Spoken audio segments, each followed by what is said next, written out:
Hello and welcome to Elvenhome, and to this edition, which is coming out a day late, I'll show you the end result of building the facade of the low relief works, and also when I reposition the camera where the bridge is going to go, and talk a little bit about the bridge design.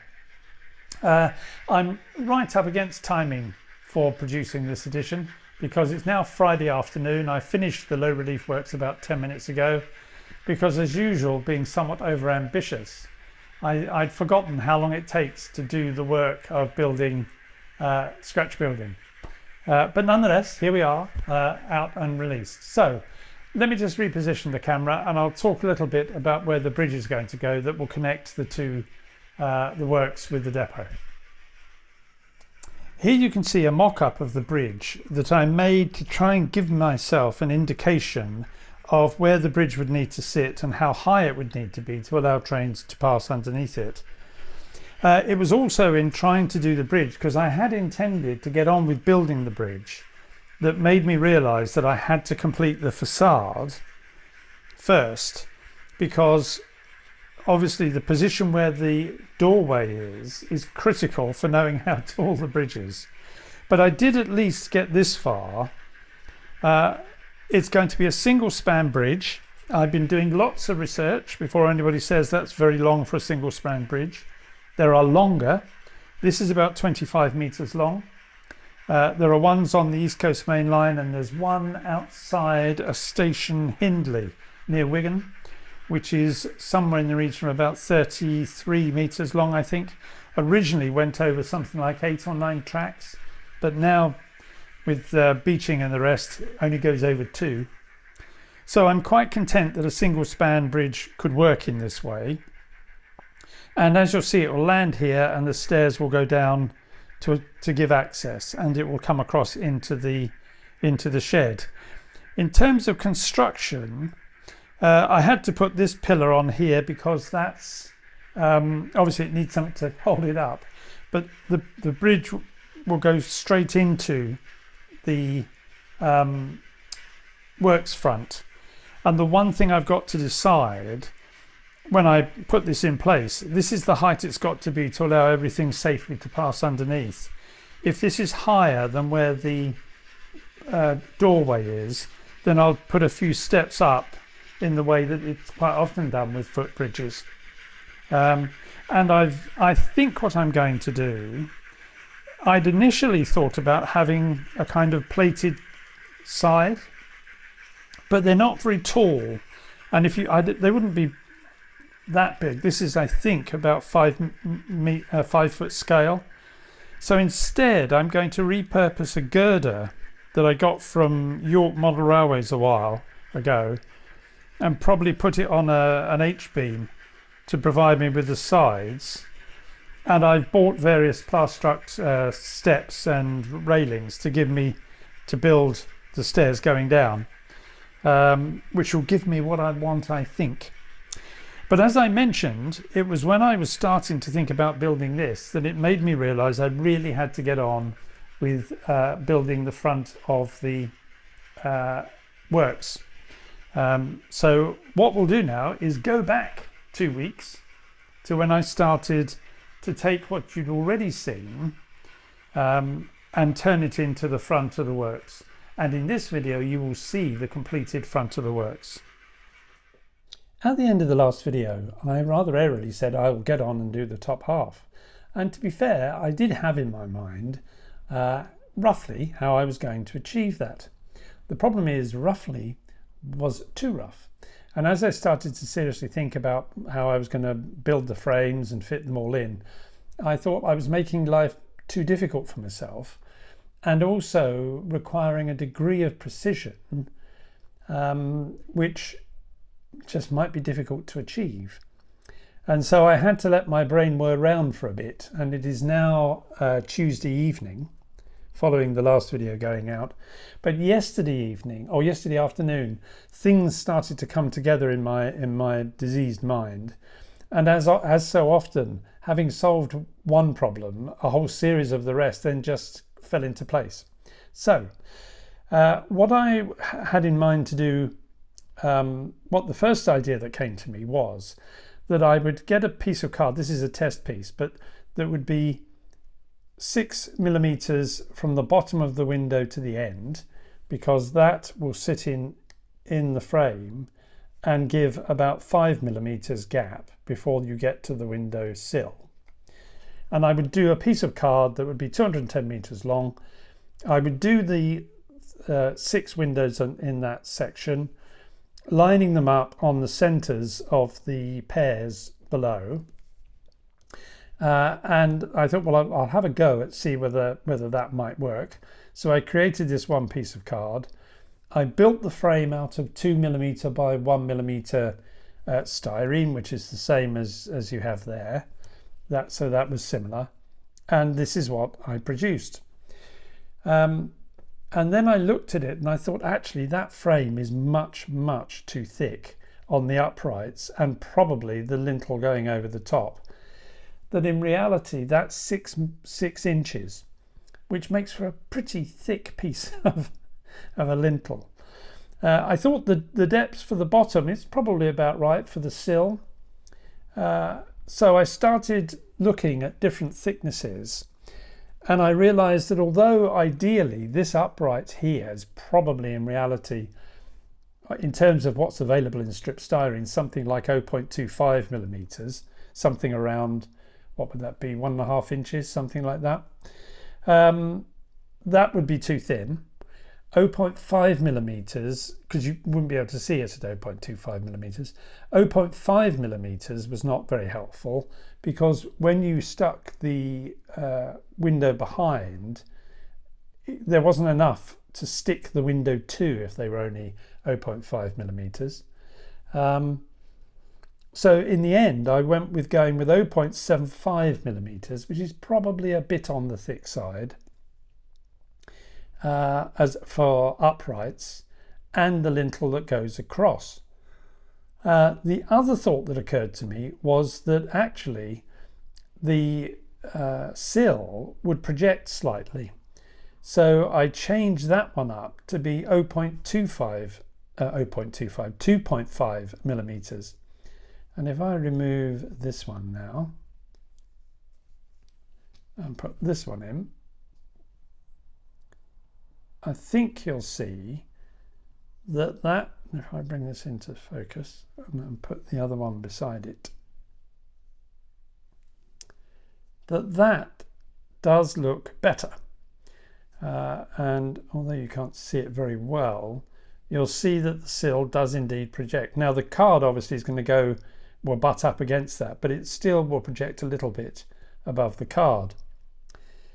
So having solved that one, another thought that occurred to me was that having to set another piece of card and cut it, put it on the top, that actually it'd be so much simpler if I, when I cut these out, to make one that's the full depth that I need, and then to remove the whole strip all the way up, so I'm not trying to cut an exact hole. That will allow me to build the frames in the gap at the bottom, and then to reinsert the cutout piece of card so that it sits down snugly, and glue those all together, and then I can cut them off so that they're flush. And then if there's any slight variation, there shouldn't be, because all the styrene is going to be cut on the razor saw at the same time. But if there's any slight variation in the height of the windows when they're sitting in the frames, I can deal with that when I cut off the tops. So what you'll see here is that I've lined this card into its position here, and I've marked where the center of each of the windows is going to be. The next stage will be to line this up, and I bring this up so you can see the pencil marks. You'll see the pencil mark in the center of this window, so that will be lined up there, and then I can draw the lines either side of the window and take the piece of card out. And as I know this is exactly the right size, it should mean that all the other strips of card that I'll take out will also be exactly the right size. So that's what I've done so far. Both of these cards are now marked up, and I will now go and I'm going to start on this side. I don't know why. I feel like it. So with this one, I've already marked out the window. If I get it to go in, there you go. And you can see that with a set square, I've put the lines in, and I will take the whole of that strip out down to here, build the frame in the gap, and then reinsert the card.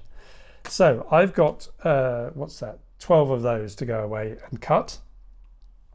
And I'll come back when I've got them. Well, I'll come back when I've got all these done. The other thing I'm going to do when I've finished, I'm going to use this. This is the 2x1 window.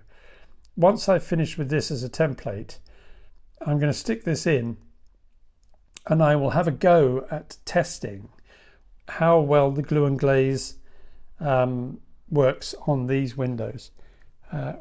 Tony from the Heritage line was saying that he would probably prime and paint these windows, and I'd forgotten, of course, that I indeed intend to paint these windows, and by painting them, that will give a layer of protection against the glue and glaze when it goes on, and I'll just have to be a little less generous in the amount of glue and glaze that will go on, but I think that may work quite nicely. So I will come back when I've got all this done and also show you the outcome of the test with the glue and glaze. As you can see, the windows have been done and completed. The way I was going to build them worked rather well. Particularly for building the frames in the gap. The one thing which on reflection, or rather if I did this again, I would do rather differently. I'd cut these two pieces of card, not unreasonably, to go in here. But what I hadn't given enough thought to was just how thin this section of card is here.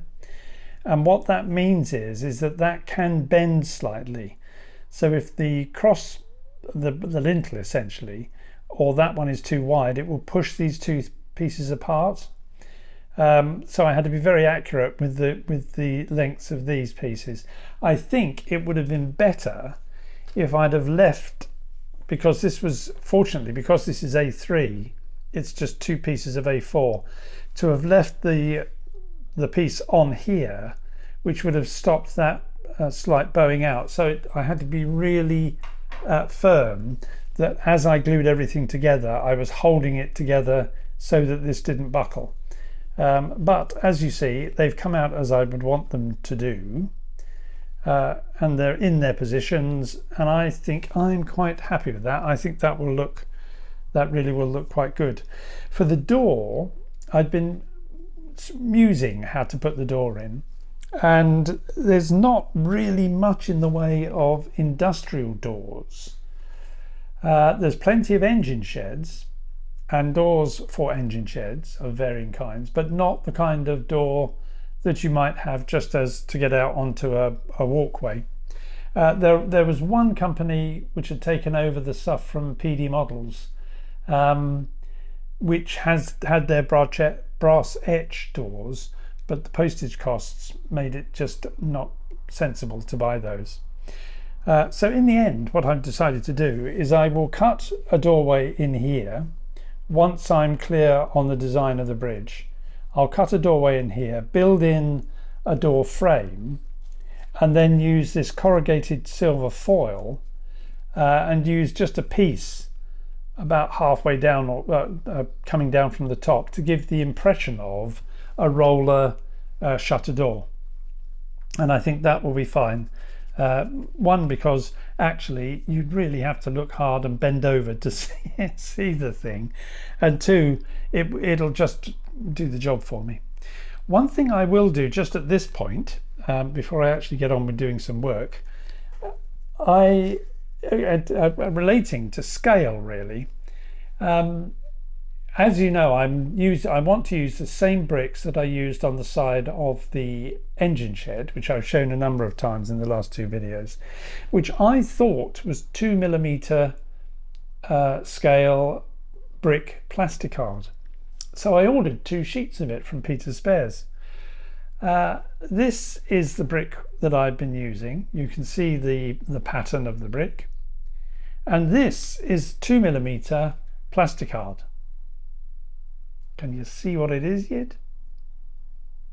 I'm bringing this right in. It's really, really difficult to make out the pattern.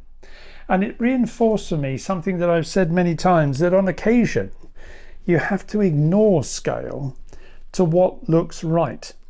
Because I think with that, the 2mm scale, maybe on a small building, a small house, maybe, but I think you would struggle to get any definition on the 2mm brick plasticard when you were painting it to show that it is actually brick. So I have now acquired 4mm brick card, and I'll be using that to clad all of this. I'm not going to try and cut a single piece of brick card with all these holes in. I think I will probably do sections, leaving a join here, and I have an idea for how I will disguise the join, but you'll have to wait and see what that is.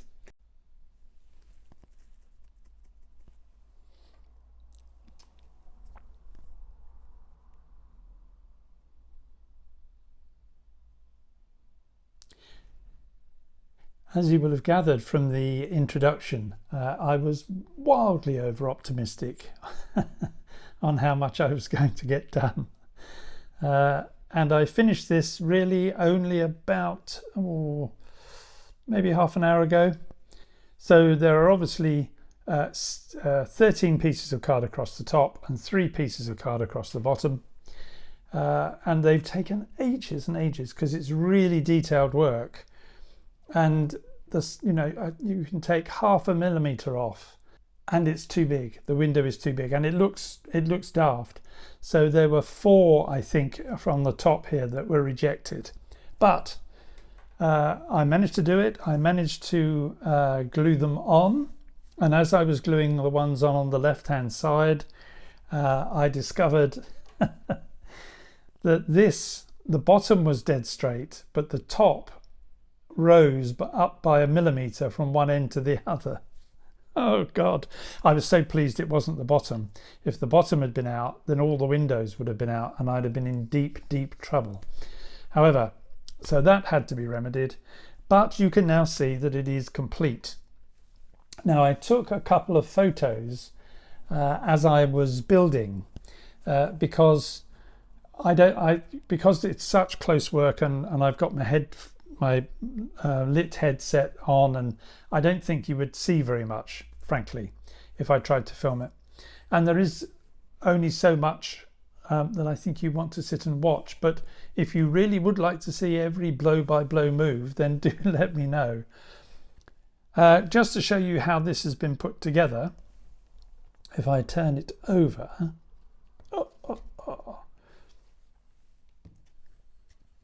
so you'd seen the bottom half and that was already stuck in place. Once these had been completed and the windows stuck on and the glue and glaze put into it, I'd clad the fronts.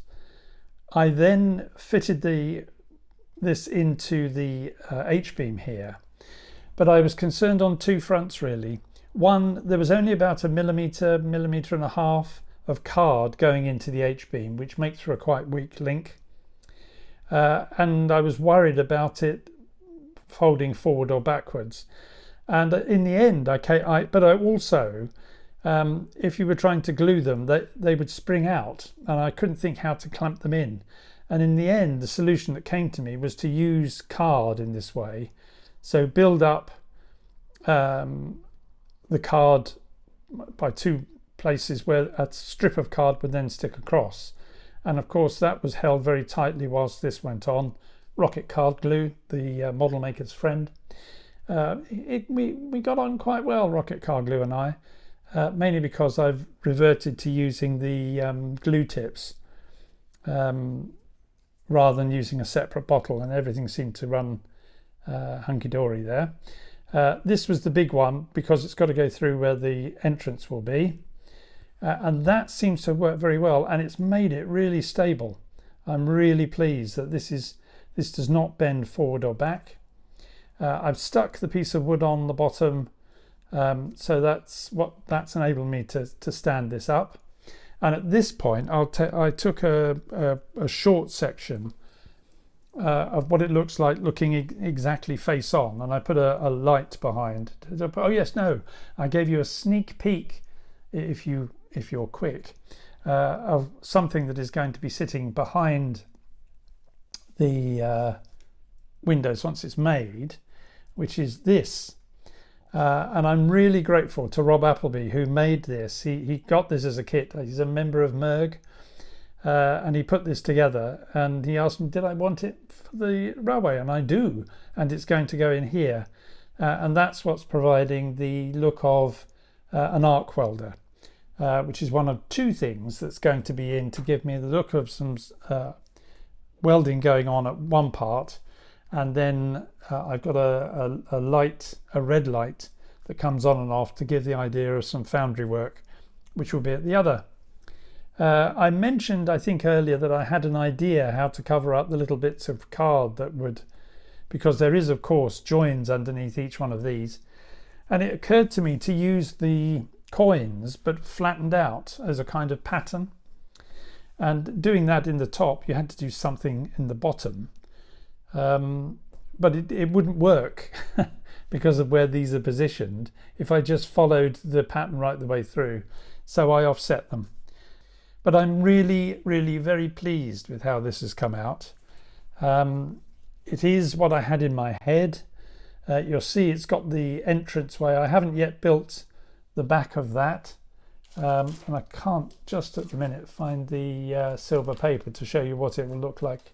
So the thing for me to do now, obviously I've got to put the sides on and the back and the roof, and also fix things on the bottom here that will help me position it on over the wires that come out from the underboard. There will be a piece of wood that's going to go across the top. That's why the gap's been left there. So this will be really nice and strong again across the top, and that's even more important than the one at the bottom, because of course this was all cut along the top here, so I really want to get some strength in there.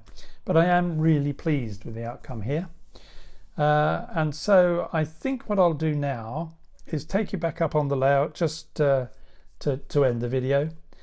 But this took an awful lot of time, and it's just, you know, these things do take an awful lot of time, but I'm really pleased with the outcome. Well, that just about brings the video pretty much to an end, with the facade sitting there on the table. It looks quite good, I'm pleased to say. I promised you at the beginning an update on the point indicator. I keep calling them motors. They're not. Point indicator units, these things, which you may recall I managed to blow up 5 or 6 of the 7 that I had. Clive Heathcote returned them to me this week, all repaired, all working.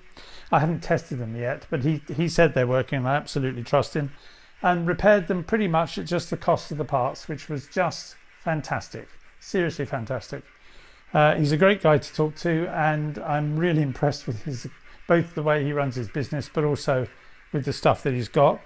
I won't get back to the control panel before the end of June, I think, because we're away next weekend, so the next video will be in 3 weeks' time, and I want to finish the front piece here before I get on with the control panel. But this now means that we can get on in finishing the control panel. There's lots of work involved in that. I'm girding myself for lots of soldering, but it's brilliant that these work really well if you wire them up correctly, and I am going to test one, but only one, to make sure everything works before I wire them in.